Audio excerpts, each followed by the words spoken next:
with the dark glasses, I can't see, but yeah, I know who we are. I recognize you. Yeah, careful on track 5. Good to you. Thanks for coming.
I don't think Judy would ask whether she can clap or not.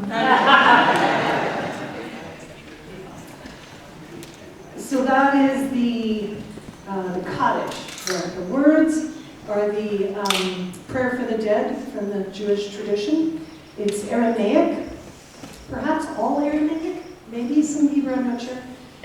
Very, very old, and but that setting was done by Ravel.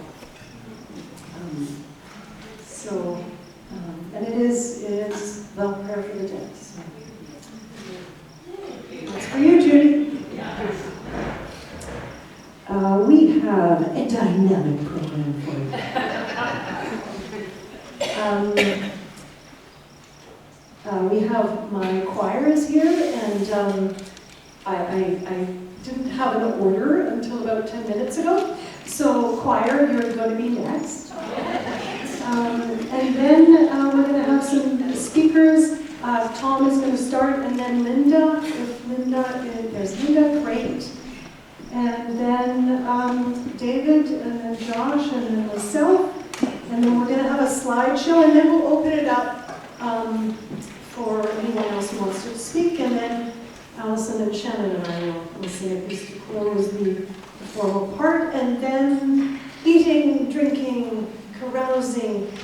I want to draw your attention to an incredible expression of Judy's spirit, which is her artworks on that side of the space. And David had the brilliant idea, after Judy's death, to create a fellowship award, because she received an award when she was, before me, when she was living in New York City. She was a student at the Art Students League, and she won this trip to Europe.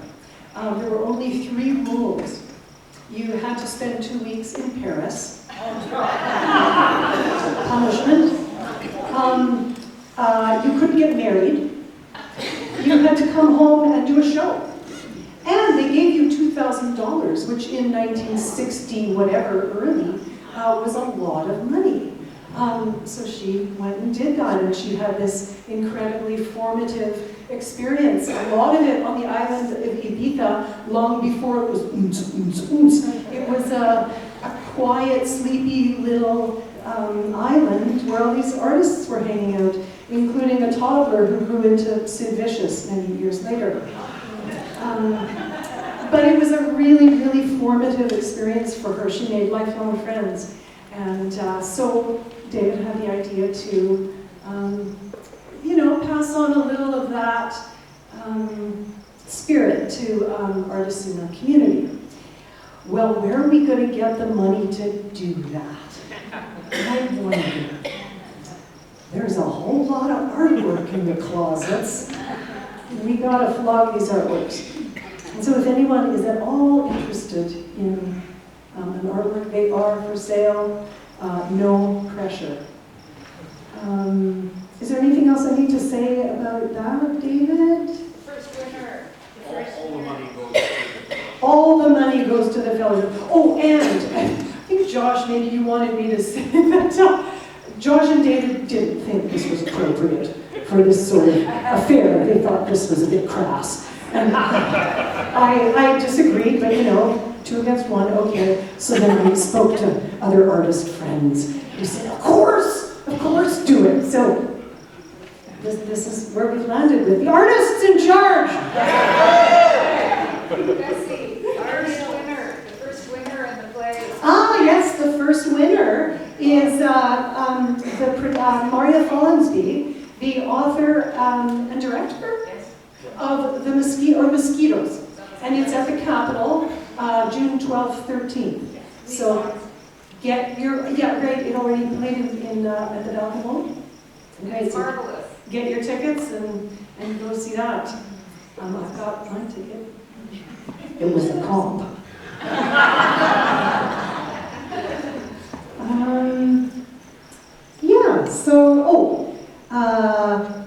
There are paper cups for drinks. There's a felt pen there. Please put your name on it. We are, doing our best to minimize our waste. So there are 3 garbage cans there. Oh, that have signs. That's very helpful. Compost, recycling, cans, and garbage. So be mindful of that. There's a whole lot of people to thank, but maybe I'll do that at the end, because I've been talking for a while here. Let's have some music, if I can get the choir to come on up.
Words and music by Peggy Seeger.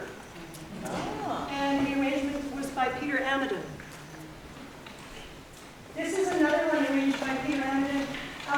The poem, it's from a poem by Edith Neglin Chase, and then, the music was by Peter's wife, Mary Alice Amadon, and she wrote it for her mother's death.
Since I was 5.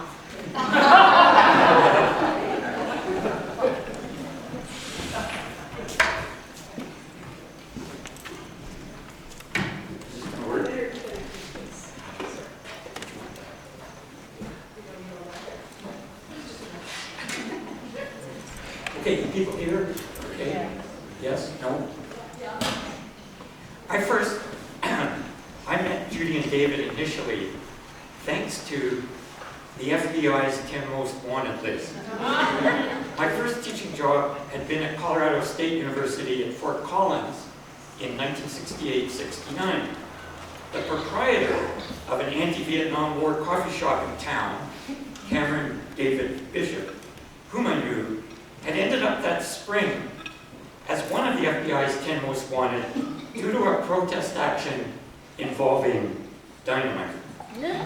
Cam somehow made his way to Toronto, where his path crossed Judy and David's.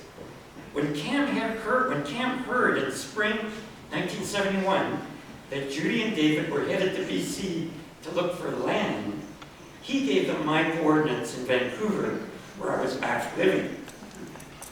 Thus one day I received a phone call out of the blue from people I didn't know who said they were from Toronto and who had, as they put it, news about a mutual acquaintance from Colorado. Not being sure who these folks were or what meeting them might involve, I proposed we rendezvous on neutral ground at the Anchor Hotel beer parlor at the corner of Powell and Columbia in Gastown, a hippie drinking establishment. Judy and David didn't know me either, of course. After some cautiously phrased initial conversation, the three of us discovered that we agreed that Cam, despite his distinguished appearance on the FBI's honor roll, was a blowhard and an idiot. We bonded over that mutual assessment and stayed good friends ever since. Judy impressed me from the start of our friendship as someone whose instinct truly was, as the '60s slogan had it, resist much, obey little. In my case, after the usual meat grinder of 12 years of public education, not to mention my 11 years active at various levels of the Boy Scouts, questioning authority isn't something I do automatically. But that attitude seemed marvelously present in every cell in Judy's body. She cast a deeply skeptical eye on every person who claimed authority over other people, whether at the supposed behest of corporations, organizations, or any echelon of government. I remember her saying, "Some people think they're born to give you orders, and that you're born to obey them." An observation I've found to be true. Due to Judy's default outlook, in my decades of knowing her, I learned much that was valuable from her responses to stances I took or failed to take, since her built-in oppression detector was far more functional than mine.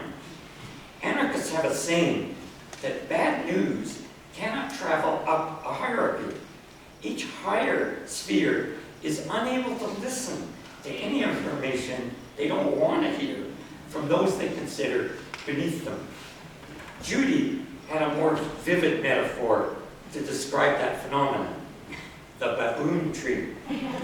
She saw those corporate, organizational, and governmental hierarchies as trees full of baboons. Each baboon shits on the baboon located next to the branch and kisses the butt of the baboon branch above. Yet I don't want to give the impression that Judy was doctrinaire in her thinking. She was, after all, an artist and cherished both humor and ambiguity.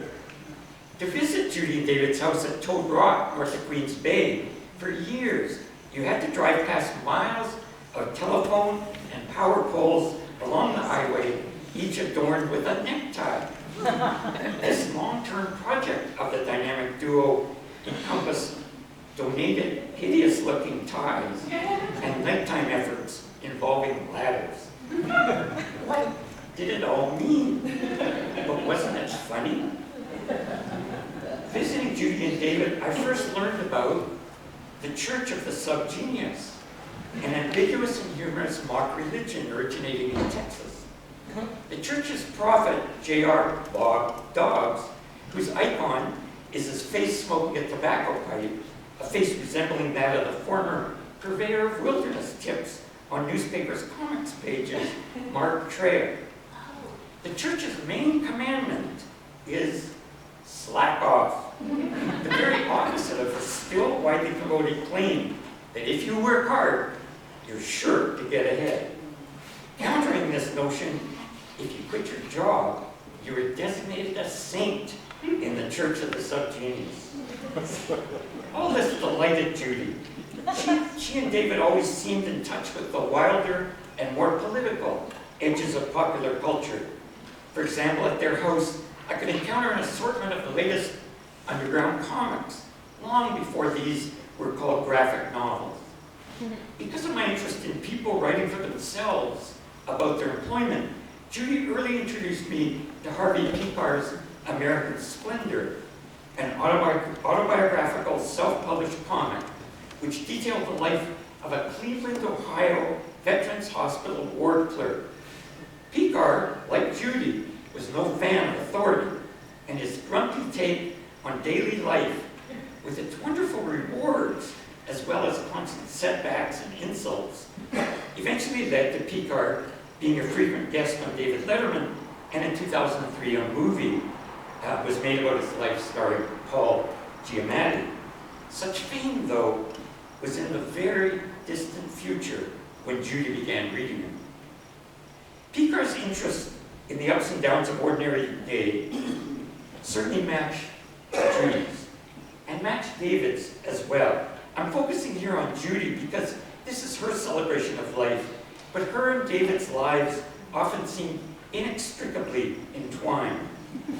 Whose idea was it to roast a suckling pig one time, which not everybody present would actually eat when it was done, since being eyeball to eyeball with an entire dead pig is very different than taking the plastic wrap off a styrofoam tray of pork chops.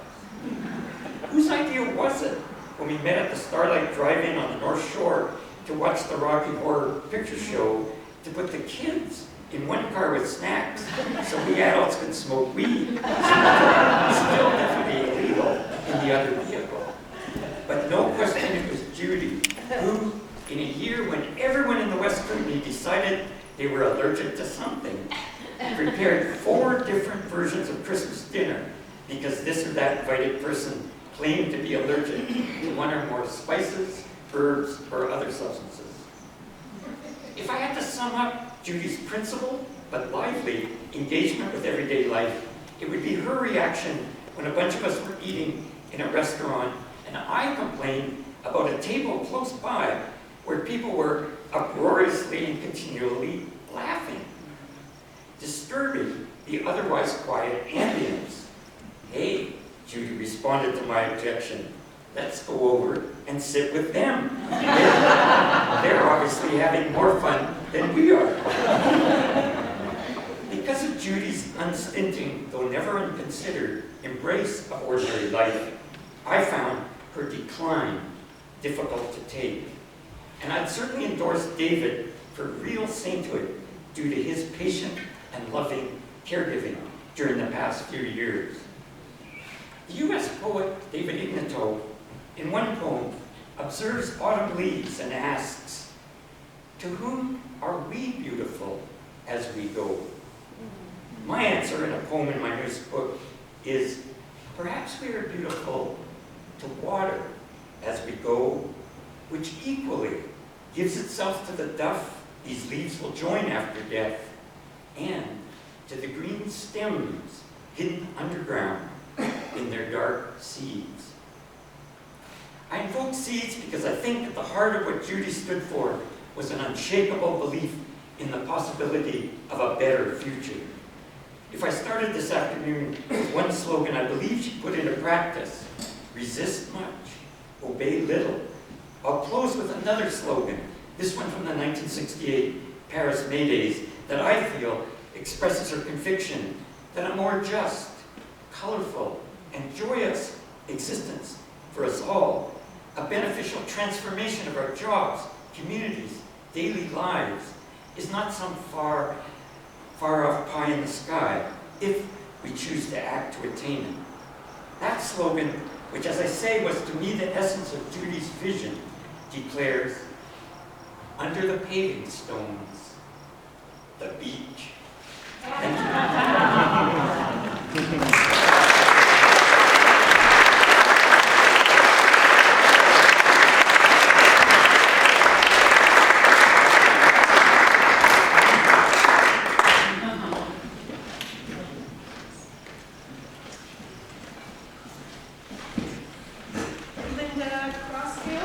a longtime friend and writing group member, Judy. And mother of the marvelous Jessie Lee, who was playing guitar earlier.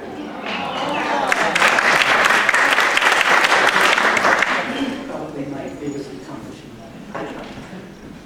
So I met Judy after I moved back to the Coogies in one of Caroline Woodward's summer school writing classes, about 1989 or 90. And then in 1991, we were both in Tom's KSA, just trying to get back on speed. Tom was doing a writing class on, I think it was Thursday night in Nelson, and Judy was there, and then we really got to know each other. Is that better? Yeah. Oh yeah, I can hear myself better I'll bring too. it closer to your mouth.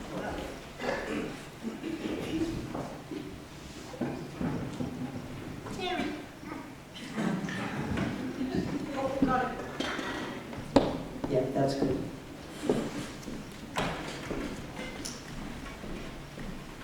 Yes, anyway, so we were in a writing group with Tom, and out of that came a writing group of just people that were in the class that was together for quite a while, and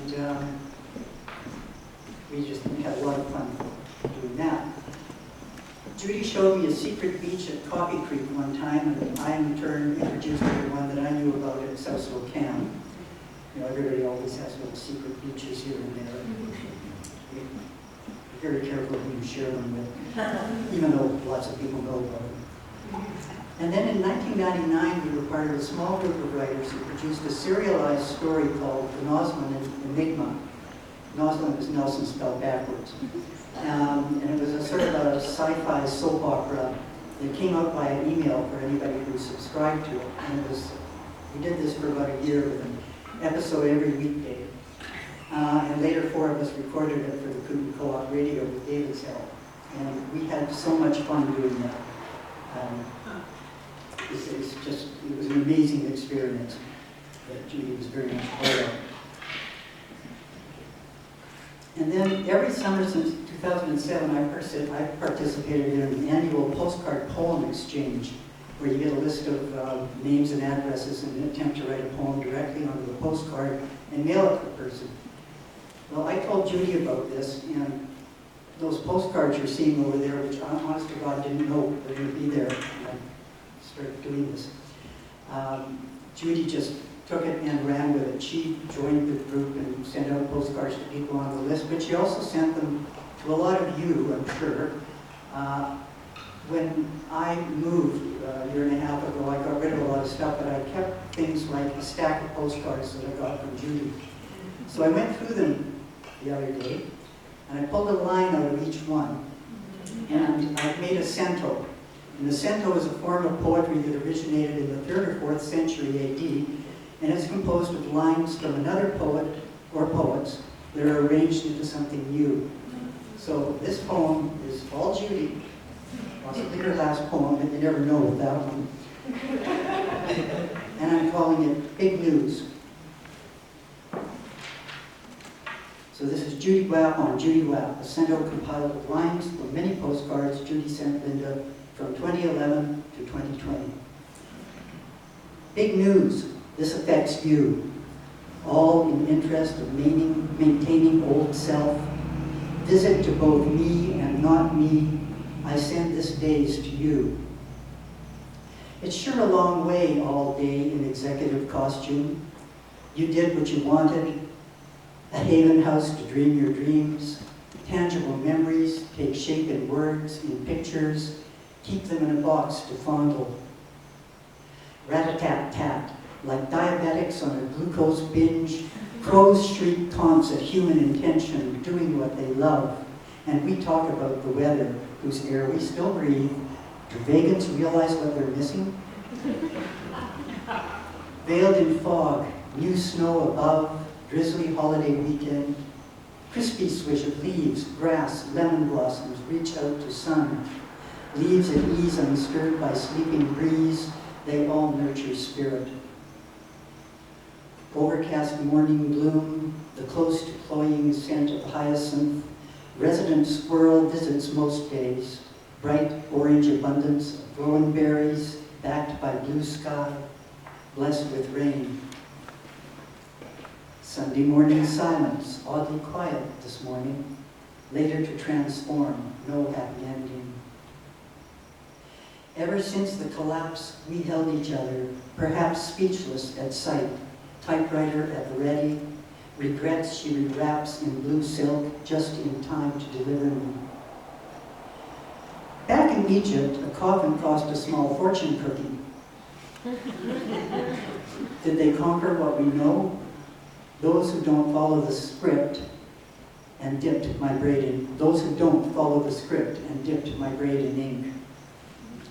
Stroke screen for ATM dollars. What's needed? What's wanted? What's excess? A torrent of blood money. Am I strong enough to disregard it all?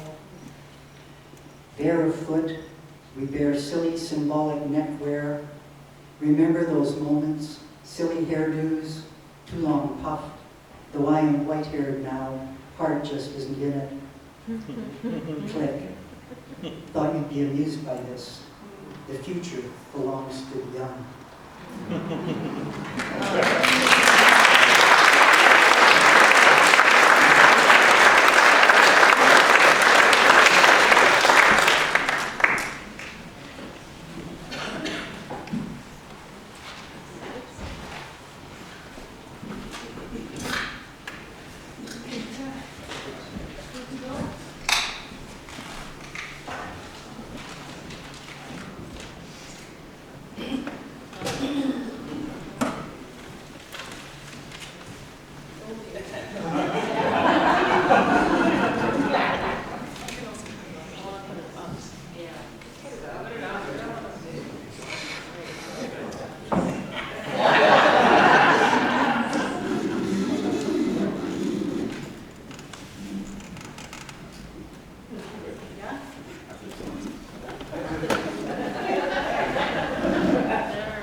There are a couple of top acts to follow for me.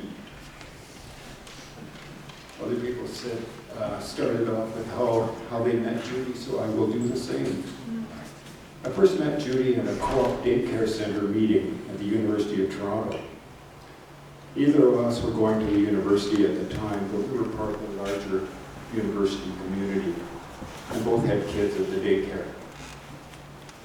At the meeting, she spoke frequently, skillfully cutting through a lot of the usual meeting bullshit. I was impressed and a little bit intimidated, but she brought her dog along to the meeting, and I played with the dog. Later, I heard that she had been part of a group that occupied the University Admin Center, demanding that they give the daycare one of their empty houses, and they won. About a year later,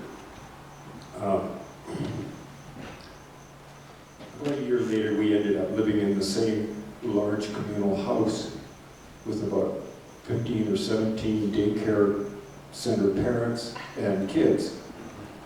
And that was when we got to know each other and became friends and eventually decided to move into a room together. That was in 1970. Bessie was 4, my daughter Lindsay was 2.5, and Josh was just 1. It was a time when people, when friends would get together and talk about leaving the city and moving out of the city and finding some cheap land somewhere in a small community and go back to the land. The choice was between the Maritimes and BC. And BC won out. And to make a long story short, we've been here ever since. It wasn't always easy. I learned a lot from Judy, and that wasn't always easy. But we agreed on the basics, like the joy of creating something that wasn't there before, from the resources available. And we could almost always find something funny or at least absurd in the conflicts. It was hard seeing her slowly lose the things she enjoyed doing, walking, driving, gardening, cooking, collaging, playing music, writing and reading. And it's, the light is very bad here. And it's taken me a while to remember back before that was all such a big thing. Putting together the slideshow that you'll see later for this event was a big help. It was always hard to find photos with Judy in them because she was generally the person behind the camera. One thing I did notice in the boxes, probably thousands of photos, was the number of pictures she took of patterns and textures in nature. Lots of photos of trees and rocks. The sort of patterns and textures that show up in the background of her collages.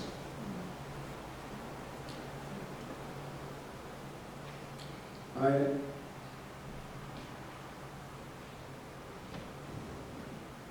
like to remind people that there's a family tradition that Judy started long ago at events like this with friends coming together and with food involved. She would say, I hope there's enough food. I didn't make enough food. I should have made more. And of course, it was never a problem. Thank you. Thank you all for coming.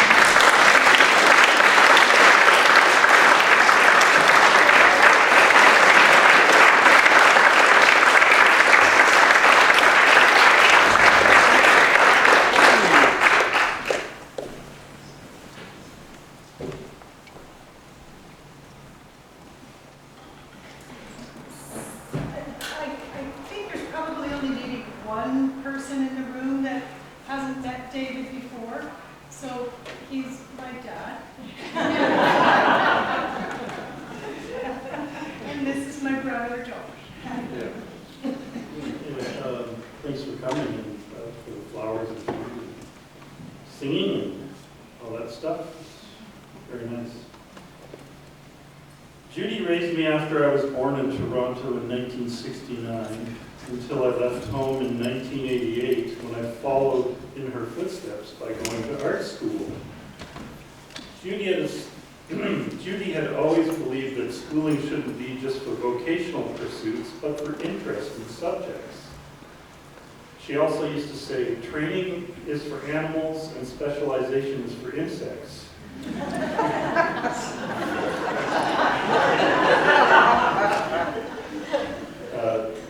Judy, David, Bessie, and I moved to the Kootenays from Toronto in 1971 when I was an infant, too young to remember Douglas, my birth father, who stayed behind in Toronto. At first, we camped in summers, rented here and there for winters, and then finally rented a place in Ainsworth with no electricity for 4 years while building a house in Toad Rock between Balfour and Ainsworth.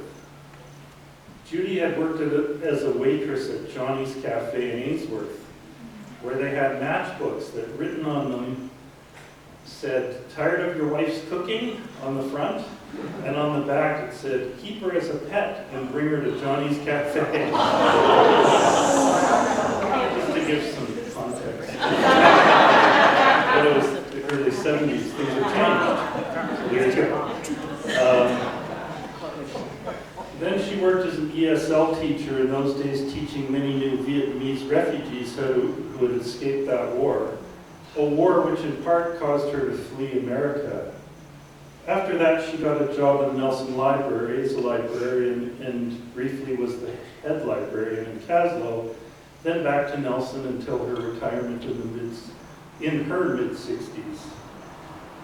She had a deep love of New Denver as one of her favorite places.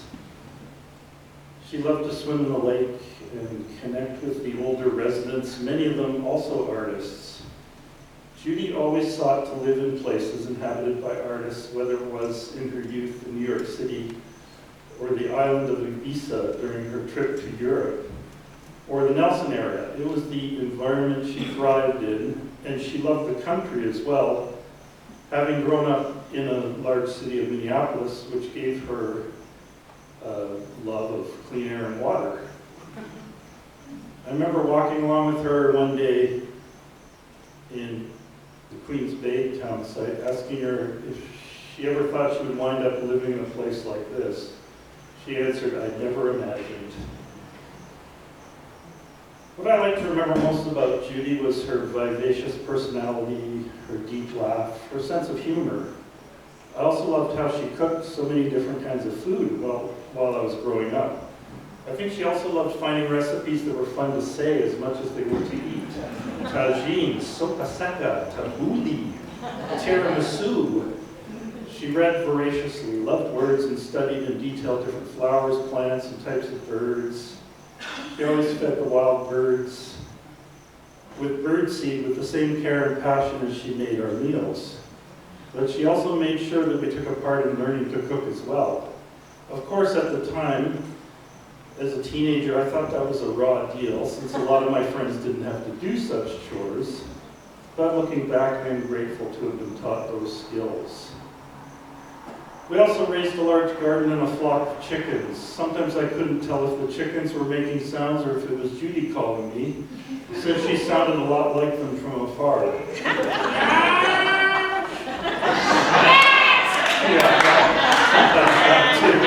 Whatever. So I'd run to the window and look out, but sometimes it was just a few chickens pecking away at the fence. Judy had a way of lifting up people with her giant smile, made them feel acknowledged in ways that probably most of us just don't know how to do. On the other hand, if someone got on her nerves, she was not afraid to let them know. And I think her 9 years of living in New York City came out when she was peeved and said things like, "Oh, what an asshole."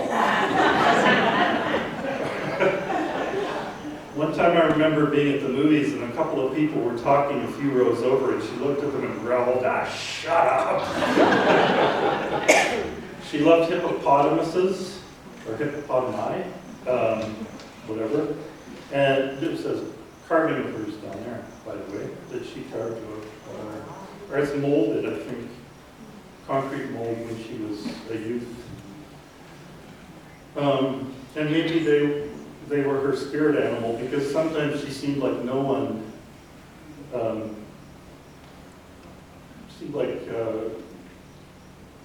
incomplete sentence. I was trying to say that, like no one would want to get in front of her charging for her water bowl. As Jeff Pilsner in New Denver said about Judy, that she never let go of her inner child, whether it was having a temper tantrum or making her art. I know a lot of us will miss her greatly and can take as an example some of her finer qualities. And so I've got a book that I'm going to put on the table on the way out. It's a little request book. So I want to carry on a little bit of her tradition of the haiku postcards. So if anybody wants one, put your name and your address. And don't get too excited, because it's only going to be once. Not a decade. Not a subscription. And also, it's probably going to be a one-off poem. You probably all get the same poem. Don't have the time. But, anyway.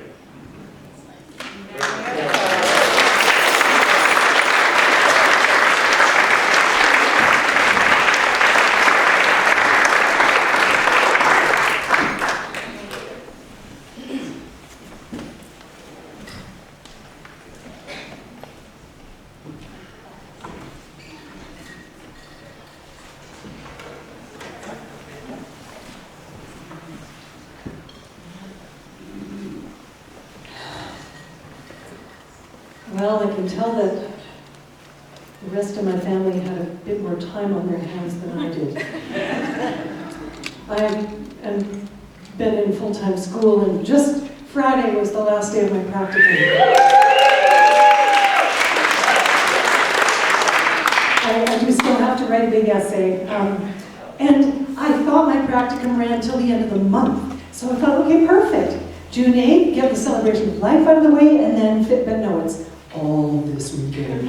So it's a little bit intense. So I have not written a damn thing.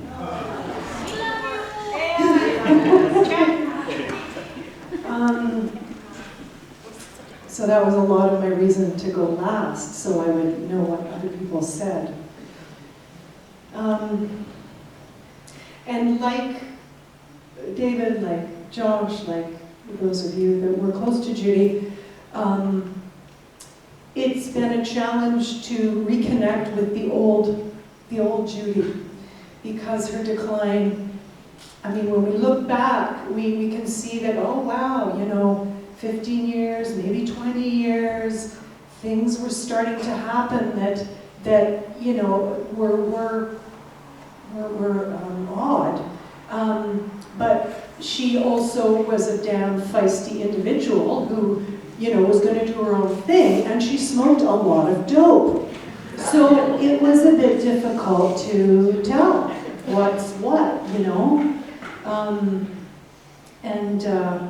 but then it became, well, even when David went on a cross-Canada bicycle trip 10 years ago, 11, at the age of 69. And I spent a week with Judy, or a month with Judy, and Josh spent almost a month, and Lindsay, David's daughter, spent a month as well, so that he could go do this, because she needed care. Now, she needed a knee replacement at the time. And so, was it just that she was in so much pain? Was it just her highly reactive personality? It was very hard to tell. There were so many different factors kind of rolling along until it started to become clear to those who were near. And for those of you who've experienced a loved one, the onset of dementia, it's only the people that are close that really know, and other people will say, oh, I had this great conversation with them, it was great, but they don't realize that they did all the talking, and she was, drawing on her wonderful social graces, her, ability to connect, and she seemed, very, very with it, but she wasn't. So then it became how to support David, because it's often the case that the caregiver dies before the person they're caregiving, because it's never done. It's never done. Oh, but it's just one more meal. It's just changing the shitty sheets. It's just emptying the commode. It's just. So that was the project for quite a while. And so I would travel up and spend multiple days, and then it became every week, spending 2 nights. And I would sleep at the house. Now, she still, being the queen of her domain, at a certain point felt that Bessie shouldn't be here this much. Bessie, yeah, but she had to get David to tell me. She kept, and Bessie, we would go for the morning walks. That was the only time that we could have a candid conversation with the dog. He says, I know it's really hard to say this, but Judy keeps bugging me, like she doesn't want you to come here every week. So that was weird, because she had no idea what she needed, what David needed. So I ended up renting a room in New Denver, so that I would leave the house at 10 p.m. and come back at 7, but I would have slept somewhere else, and that was okay.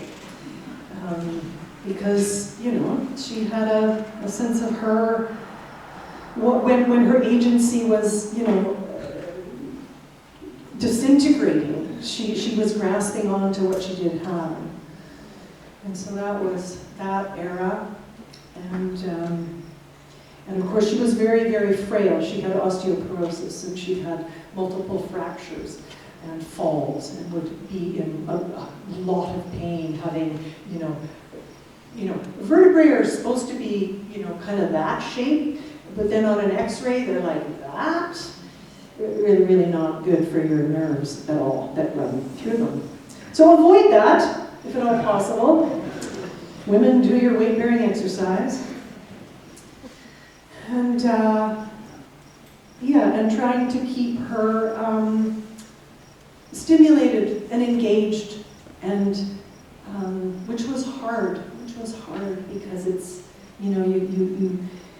you spend a certain amount of time, and then there's a whole bunch of things to do, and there aren't the resources that there are in Nelson. In Nelson, there's the Broader Horizons Day program. You can bring someone. There's people there that'll, keep them stimulated. But in New Denver, it's not the case.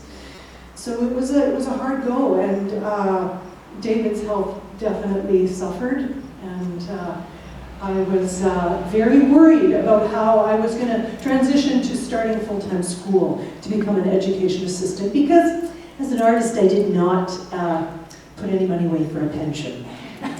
So I felt I had to do this, but I didn't know how David was going to survive.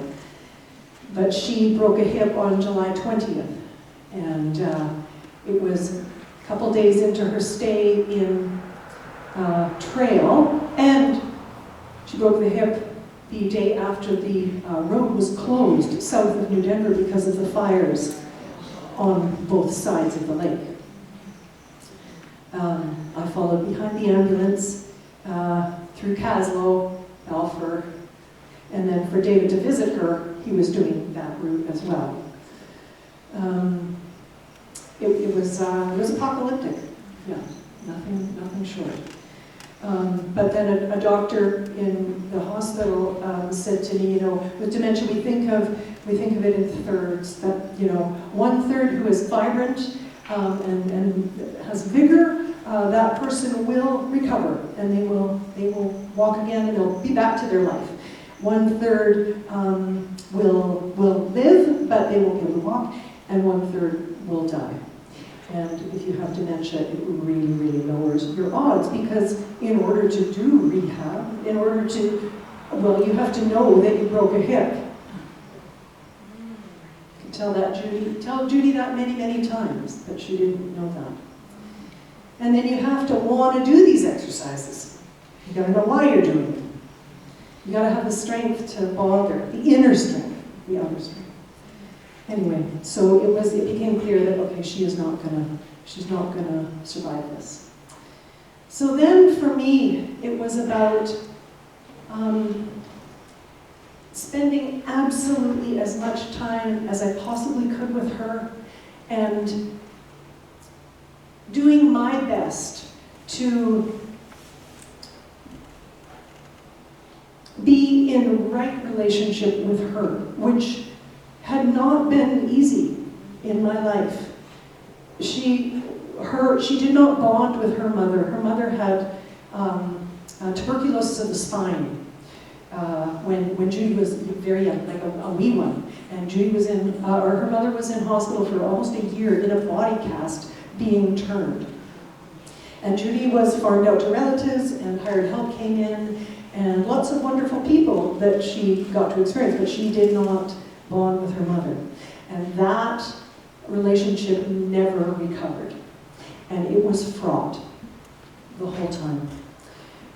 So there would be tense visits to see them. They would come visit, always tension there. And I became the mediator, trying to bridge that, trying to get my mother to understand her mother, trying to get my grandmother to understand my mother. Yeah, not really a great thing for a kid to need to do, to feel they need to do.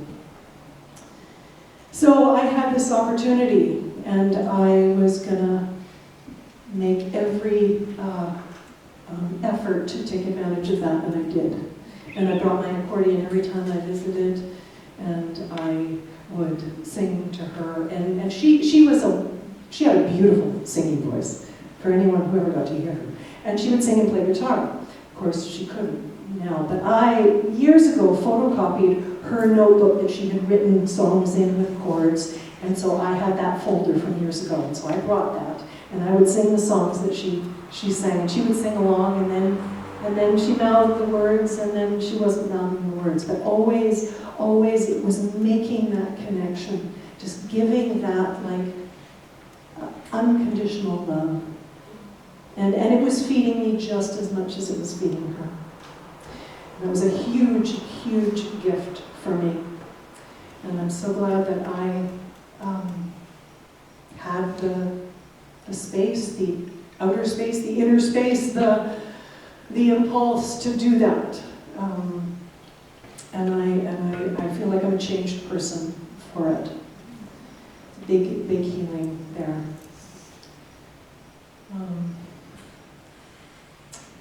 Yeah, so that's probably the main thing that I would want to say. And, yeah.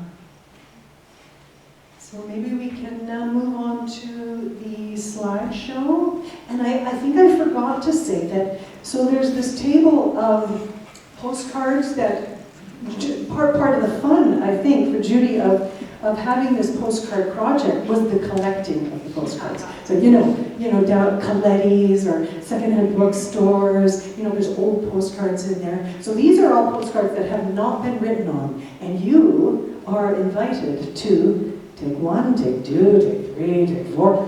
Write something to a loved one. Send a message to someone you love. Send that amazing, vivacious, piss and vinegar, anti-authoritarian energy out into the world for someone that you love. And or if there's a story that you would really like to share with the family, feel free, write it on there. Leave it at the entrance here. There are stickers. That was part of it. She would write the poem and then put these butt-ugly stickers on it. So those are there. There's also collaging materials if you want to take the time to collage your postcard. It might take too long now, but feel free to take some stuff if you want to do that, or if you want to do a collage project later. She was pretty picky about her collage materials. She would really keep her eyes out for old Life magazines. They were a big format and interesting, weird old images. As you know from her art, that juxtaposition of powerful images was her mojo. So that's what this table is. And of course, there's the artwork, which is for sale, which Josh and David didn't want me to do, but I'm going to say this is for sale. And then we'll eat and visit. And then I think I forgot to say as well that at the end, for anybody that wants to, and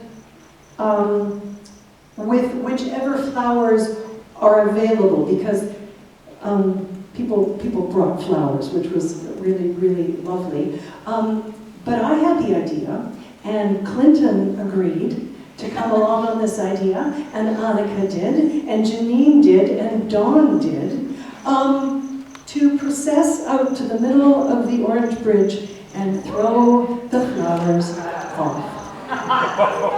So for anybody who wants to, yes, and other instruments, and Kim brought a stringed something, and I have some percussion instruments for anybody who wants to percuss. Yeah, so that's the finale. Okay, I think that's all the announcements, other than now I want to open it up to the floor, and then we have one more musical number, and then we will free you up. So is there anybody that would like to come? And I was wondering if somebody wanted to talk about Judy's involvement with KCR, because that was a really, really big part of her life here in Nelson for a lot of years, and for David's as well. Or are we supposed to do the slideshow? Sorry, we're doing the slideshow. Sorry about that. Yes, you're right, David. Yeah.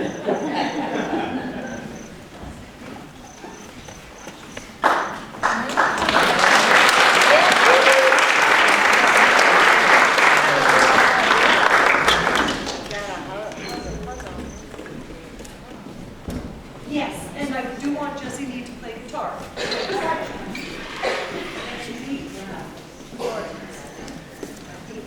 Segue could have been better.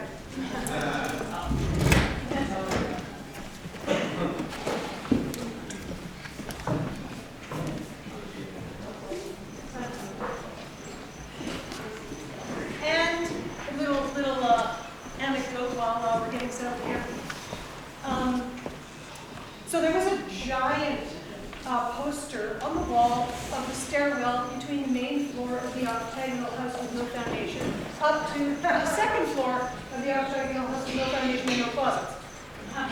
And no sound insulation. Designed out by Al Listeners, who is still in the area. But on the wall, about like that big, poster that said, "Fuck authority." But the subtext was, "Don't fuck my authority."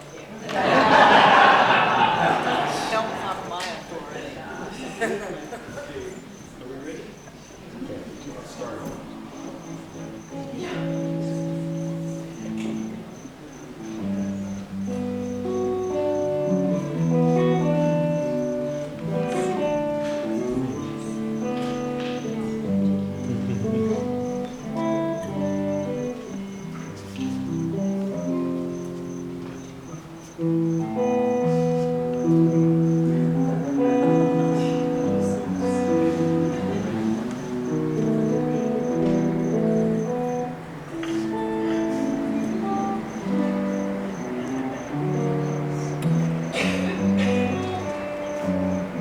Judy's on the right.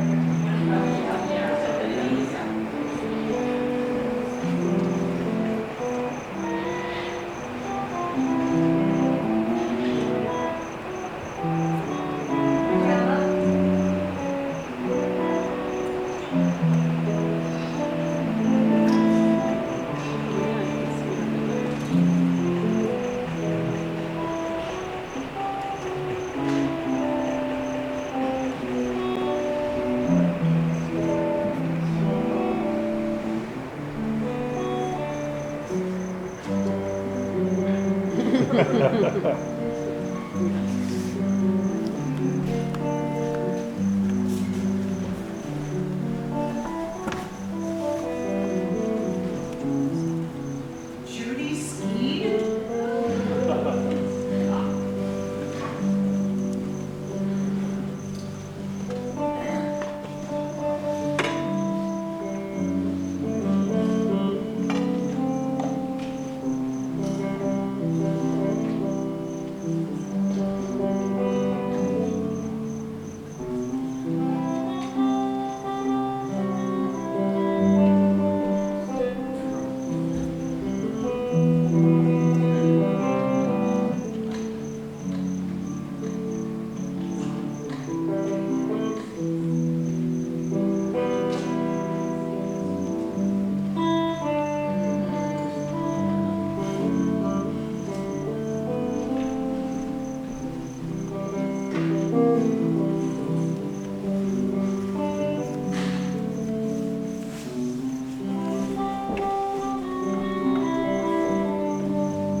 figure from? Like, who were her grandparents? Who were her parents? How did she end up the way she did? Like so It's like it's curiosity. Not, I think it was the influence of other relatives. Yeah. Yeah. She loved one of her grandmothers. She loved her great aunt. She loved her Uncle Eve. People that she was able to bond with. Right. Yeah. Maybe she came like that. Maybe she came like that. Yeah. Yeah. Yeah, and the times, very much the times. Yeah, Tina. I just remembered she said she kissed Elvis. Oh, she everybody did. wants. Did you pause? That's too long a story for now. But it was recorded on video for any of you who saw her retrospective at the museum. Yeah. We had that on the video monitor, her telling that story. It's a good one. I'd be happy to tell it later.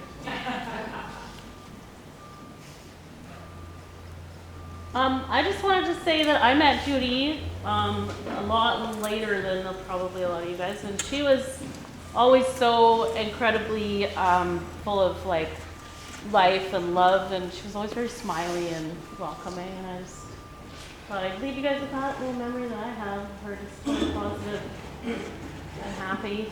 Yeah, she was always smiling. When I first met her, it was just a big smile, happy to see me.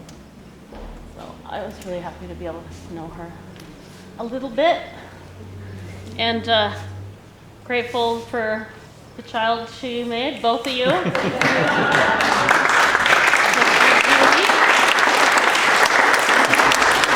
off the camera. Yeah. Oh, there's another one. Yeah, Zoe, yeah. Zoe, only because you said it might be appropriate, we already all stand over here. I'm going to admit, my emotions are very close to the surface because I lost my mom with dementia as well. So hearing Bessie, your words, but also knowing Josh and David, and then never having met Tom, but hearing all these things. So I'll take a deep breath, but the reason I'm rising to the occasion is because Bill Metcalf said you need to get up here because I was one of the founders of Peer Co-op Radio. And so Dave and Judy, who are synonymous to me, like they were one person basically, who were involved in different ways with Peer Co-op Radio, and so I was just kind of trying to think, well, looking at the slideshow at an image or a story that would separate them, and it was very difficult, but then I came up with one. And it was right at the beginning, it was 25 years ago, where we put out a CD, remember CDs? Called the Artists and Craftspeople, a celebration to mark the millennium. And it basically is what got us off the ground. We had a little carrot of funding from the British government for the millennium, from what it was federal millennium fund. So we got to put together a beautiful compendium of visual artists and musicians and storytellers. And we still have about 500 of the discs left. But we had the great opportunity to include a collage of Judy's, which I bet is now in someone's home. I haven't seen it. Anyway, beautiful piece. And then to interview her. And what she said during the 3 minutes of that interview have stuck with me, and I've probably quoted her more than anyone else, even my own parents, because this is my chosen home. I've been here for 30 plus years, and I came here with a university education, and I came from the city, and I wanted to do something and kind of make an impact. And in this interview with Judy, she talked about, and I'm going to paraphrase and probably butcher her words, but she did talk about something about this area, that when people come, they come with this zealotry, they come with this vim, they come with this edge and intensity that they want to kind of change all of these bush babies. I'm not sure if she used that word, but I went past her. And then the voice kind of diminished a little bit, and then she said, and there's something about this place that just softens you. And it's done it to me, but I might not have even noticed had Judy not given words to it. And I carry that with me, and I appreciate being soft rather than hard. And when I see David and Judy and all that they do and have done to this community and how relevant they have continued to be, they're, you know, huge people in my life. And so having this opportunity to acknowledge that is really special. So thanks.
It's great to be here, just enjoying all this.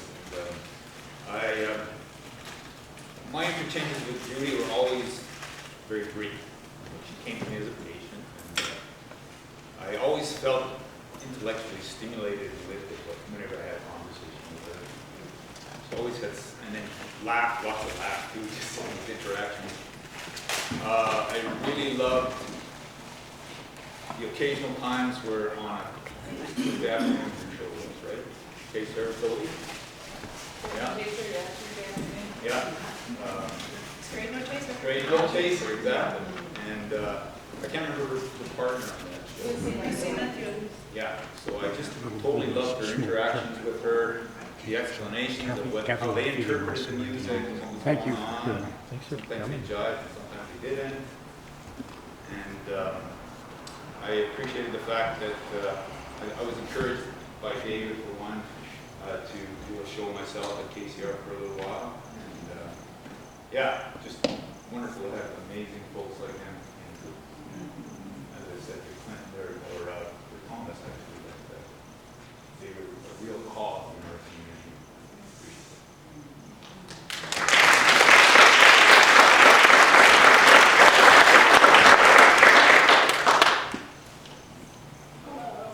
This is another, yeah, but you do know, you would know, all the family members. This is my friend Naomi from Vancouver. I got turned around, and that's why I'm not really here.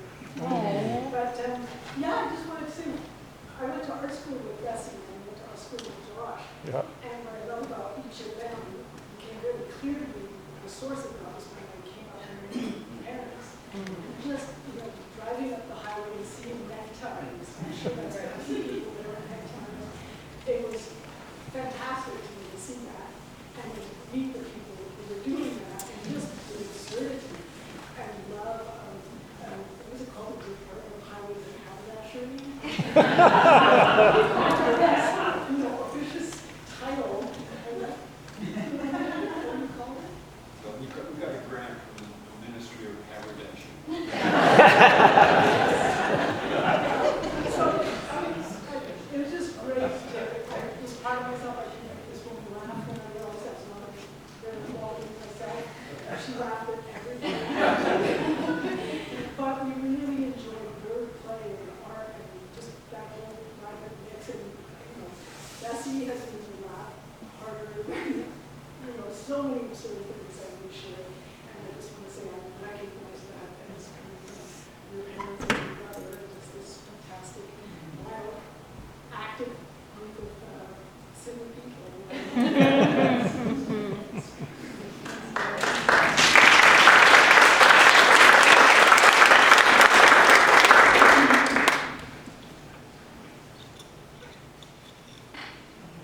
I didn't know Judy very well. I came into British Columbia and I knew of her through my sisters and my family. And then I knew of her through stories from you. And then I knew of her from stories about David and about the ties. And then when you had the retrospective of her art, I spent a great deal of time trying to think of what kind of a mind put together this Einstein with this lizard. And what kind of a mind? And even today there was Kate Smith with a gun underneath. Right? And I was talking to David about it. But you have an impeccable mind. And Josh has an impeccable mind. And the jokes and the ways of seeing the world somehow come out of having a mother that could put all of these strange, disparate things together in a way that's mind-boggling. And I'm very grateful for that.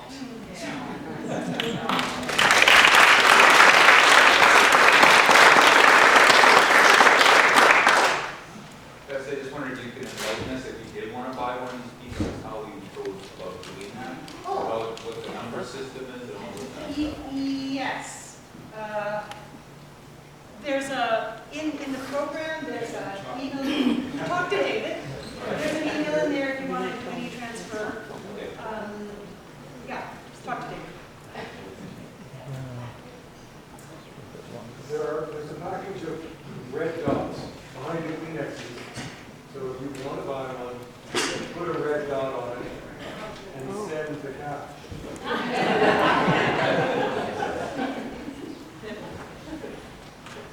Great. Can you accept donations without purchases? Yes, That's a great idea. And to say, yes, for sure, donations are welcome. And who do they approach to? David? Same thing, and there is the email address for the e-transfers is in the program. Okay. Earl? I just want you to know that Judy had a wonderful collection, and the most advanced collection I've ever seen. And her son is a remarkable comic book artist. True that. Yeah.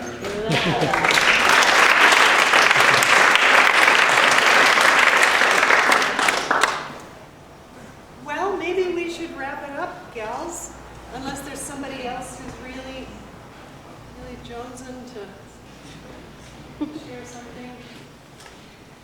I don't want to close it too soon. So one more song and then eat. And learn. And maybe make some art. Should we sit on the stage? Yes. Yeah. Stage? Okay. Yeah. We have a stage. I made Terry bring this. Yay, Terry! Yeah, thanks to Terry. I hope she remembers to say.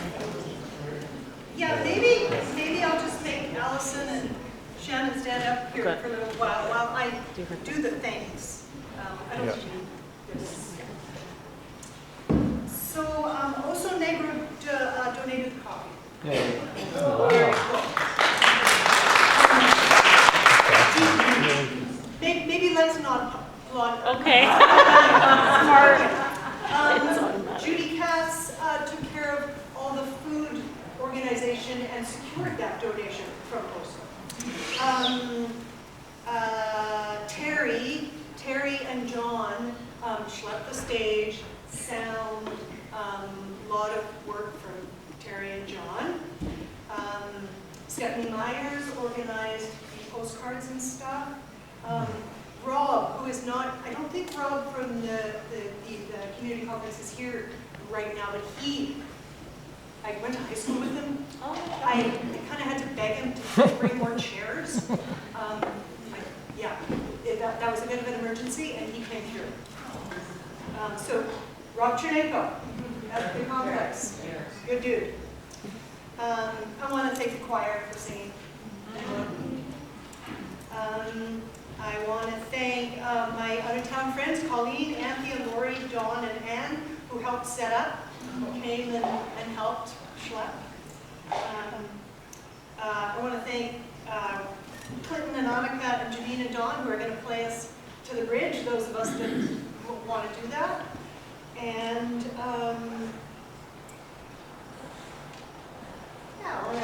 Ian Johnson, I didn't write it down. Ian set up all the artwork.